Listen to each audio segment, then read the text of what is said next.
Uno de los sectores donde más se nota la desigualdad entre hombres y mujeres es el de la música, y más concretamente en la dirección de bandas o de orquestas, aunque cada vez más directoras dan el paso y se ponen al frente de cualquier agrupación musical. Si hiciéramos un análisis en la programación de todos los teatros importantes de España, por ejemplo, sí, veríamos que las batutas femeninas no tienen la misma presencia que las batutas masculinas.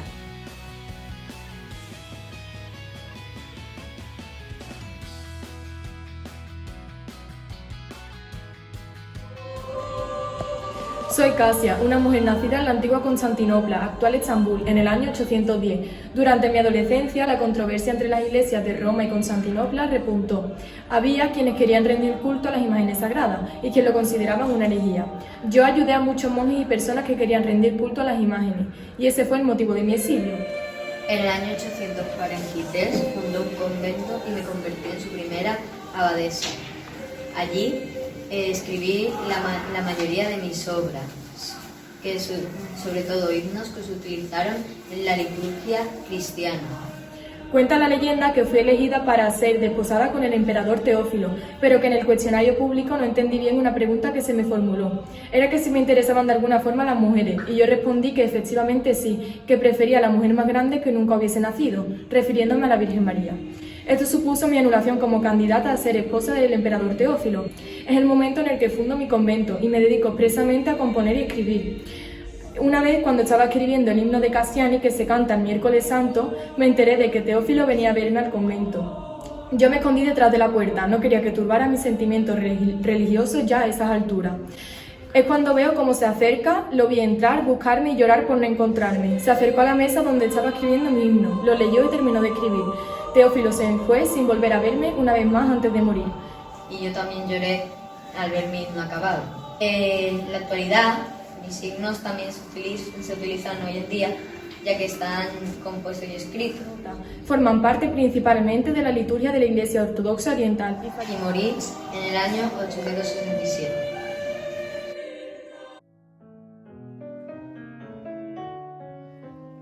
Yo soy Alma Mahler. Nací en Viena a finales del siglo XIX. Mi madre era cantante, mi padre pintor. Estas actitudes artísticas hicieron que a mí me encantara la música. A los 9 años ya componía y tocaba el piano. Cuando murió mi padre tuve una pena muy honda, pero también me dio la fuerza para mostrarme con libertad, opinando libremente y mostrándome a ser una mujer culta y creativa. Mi madre se casó por segunda vez y entre los amigos de mi padrastro se encontraba Gustav Klimt. Sí, el famoso pintor del cuadro El beso. Él fue el que me dio mi primer beso. Yo tenía 16 años y él 34.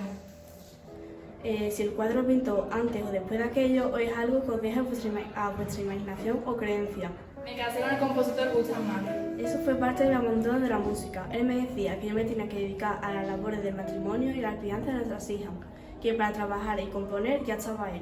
Por eso dejé la música, aunque yo me rebelé posteriormente. Se hizo que compusiera poco, tan solo 16 lieder, que son canciones líricas y música clásica. Eso lo compuse antes de mis 20 años. Y en la actualidad, mi música aún es interpretada solo con el piano o a veces con las orquestas. Fallecí en Nueva York a mitad de la década de los 60 en el siglo XX.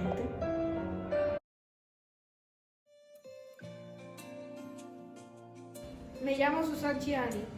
Nací en Indiana, Estados Unidos, aunque mis abuelos eran inmigrantes italianos. Cuando tenía 7 años, mi madre trajo a casa una colección de discos de música clásica y me impresionaron algunos compositores como Bach, Mozart o Beethoven. Decidí entonces aprender a tocar piano y mi pasión por la música me llevó a estudiarla en la universidad, llamando mi atención las investigaciones de uno de mis profesores que estaba trabajando en que un ordenador pudiese reproducir el sonido de un violín. Estábamos en la década de los 60. Al acabar mis estudios, conocí a fundadores de la música electrónica y comencé a trabajar con uno de ellos. Creé un nuevo instrumento, el sintetizador, cuya magia es que puede reproducir sonidos que ningún otro instrumento puede crear. Para ampliar esta creación, intenté trabajar como ingeniera de sonido. Pero por ser mujer, en la década de los 70 eso fue imposible. Así que yo decidí irme a Nueva York y crear mi empresa, Chiani Music, donde nos dedicamos a crear música y componer, además efectos sonoros para anuncios y videojuegos. Esta trayectoria hizo que me consideren como pionera de la música electrónica. Además, componer con sintetizadores me ha dado mucho reconocimiento y posibilidades. Y yo creé el sonido de Coca-Cola. Sí, es en el que se reproduce el sonido al abrir una botella de refresco. Ahí me nominaron 5 veces a los premios Grammy y un Globo de Oro. Yo soy Vittoria Leotti, pero también me podéis conocer como Raffaella Leotti. Nací en Italia en el siglo XVI, en 1570, y mi padre fue un reconocido arquitecto, don Giovanni Battista Leotti. Mi hermana partía lecciones de música y a mí me fascinaba. Me gustaba tanto la música que aprendí escuchando sus lecciones, dejando a mi familia con la boca abierta cuando con 6 años le enseñé mi destreza con el clavicordio. Con 14 años me enviaron al convento Agustino San Vito. Y allí fue donde cogí los hábitos y compuse muchas obras, entre ellas motetes, que son obras cantadas por varias voces en la iglesia, y madrigales, que es lo mismo pero con textos profanos, incluso llegando a corregir los de mi padre. En 1593 se publica mi colección de mis motetes, siendo la primera publicación de música sacra compuesta por una mujer. Y fallecí en 1620, no se sabe si como Vittoria o como Rafaela, lo que sí se sabe que años después mi padre falleció y en su testamento aparezco como Vittoria.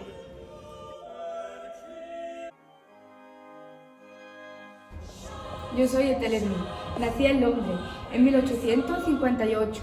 Desde pequeña mostré un talento por la música, pero mi padre, de formación militar, no me dejaba viajar al extranjero para estudiar. Gracias a Alexander Erwin, mi primer profesor de composición, pude ir a Leipzig a estudiarla, ya que convencí a mi padre por el enorme talento musical que poseía. Escribí diferentes obras, destacando principalmente mis óperas, que tuvieron mucho éxito, tanto que en 1903 me convertí en la primera mujer que daba una obra en el Metropolitan Opera House en Nueva York. Siempre he sido una mujer comprometida con las causas sociales y en mi época tuvo lugar la primera ola del feminismo, donde las mujeres luchaban por el sufragio, querían votar. Mi compañera y yo cantábamos mi canción La Marcha de las Mujeres de 1911, que se convirtió en el himno del movimiento. Lo que me trajo a estar 2 meses en prisión, donde acompañada con mis compañeras sufragistas nos cuadrábamos y yo la dirigía con un cepillo de dientes. También tuve problemas de oído que se fueron agravando con la edad y en los últimos años de mi vida compuse menos. Como lesbiana me enamoré a los 71 años de la escritora Virginia Woolf y aunque no me correspondió, fuimos muy amigas. Me dieron algunos premios como la condecoración de la Orden del Imperio Británico. Pero a los 76 años después de mi muerte me nombraron un premio Grammy por la obra de The Prison, grabada en 1930 y fallecí en 1944.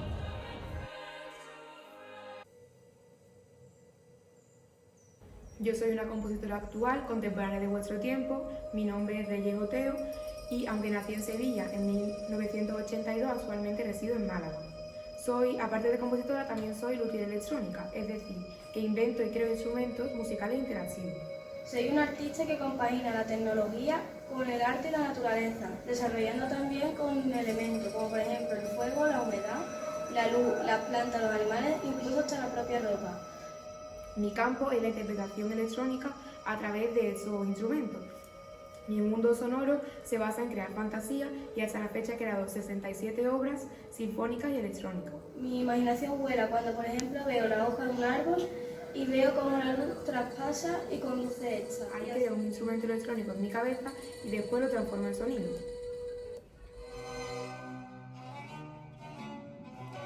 Hola, mi nombre es María Elisa de Borbón, una infanta nacida a finales del siglo XVIII. Si conoces o buscas el cuadro de Goya, La familia de Carlos IV, me verás. Yo soy hija y nieta de reyes de España. Mi abuelo era Carlos III y mi padre Carlos IV. Que decía en la corte, rodeada por el amor que mi padre tenía a la música. y cuanto más crecía y me formaba en ella, más me gustaba. Llegué a ser reina de Etruria y duquesa de Luca. Viví en Italia durante muchos años y como mujer culta e instruida que soy, me convertí en mecenas de artistas, músicos, pintores, pero también de mujeres, porque yo creía en su potencial. Por ello, yo creé dos escuelas de enseñanza femenina en Italia. Coleccionaba obras de arte y llegué a reunir 2000 partituras. Tocaba el piano a diario y asistía a veladas musicales en las cuales me acompañaba mi hija. También iba a veladas musicales de cámara, donde se reunía la más alta sociedad para deleitarse con la música. En mi época, la música instrumental se consideraba para gente con mucho intelecto y a las mujeres nos dejaban la parte del canto. Pero yo entendía el lenguaje instrumental, por ello me hice retratar con una de las partituras para demostrarlo. Compuse 4 sinfonías, que son las que se conocen hoy en día, y España en 2021 conmemora 200 años de esas partituras con conciertos bajo el nombre de Sinfonía Femenina. Finalmente fallecí en el año 1824 en Roma, pero mi cuerpo descansa en paz en España, en el Escorial. Mi nombre es Marianne, más conocida como Marianne. Seguramente no me conozcas, pero si te digo que mi hermano pequeño fue Mozart, nuestro padre nos instruyó en la música desde muy pequeño y yo era muy buena en el clave y en el piano. Mi hermano fue un músico extraordinario, que yo también pude ser, pero nací mujer en la Austria del siglo XVIII. Antes de llegar a la edad de casarme, viajamos por diferentes ciudades enseñando nuestra música. Además, le escribí diferentes partituras a mi hermano. Cuando llegó mi edad casadera, me casaron con un viudo, con 5 hijos, y después tuve 3 más con él. En esa época, mi talento para la música quedó relegado, ya que debía dedicarme a las tareas del hogar y a criar a mis hijos. Cuando murió mi marido, me trasladé a Salzburgo para dedicarme a ser profesora de música. Fue la única manera de mantenerme unida a ese talento que él tanto tenía. A día de hoy, ninguna de mis obras es conocida, pero hay un investigador australiano que está investigando sobre mí y está sacando algunas partituras a la luz. Algunas de ellas escritas para mi hermano, el gran Mozart. Morí en el año 1829 con la única pena de haber tenido que servir a mi padre y a la sociedad de esa época y no haberme podido dedicar plenamente a la música como me hubiera gustado. Y si queréis saber más podéis entrar en la página web 8m8mujeres.weblink.com. Por aquí abajo lo pondrá la señora Bea. Y nada, que os guste.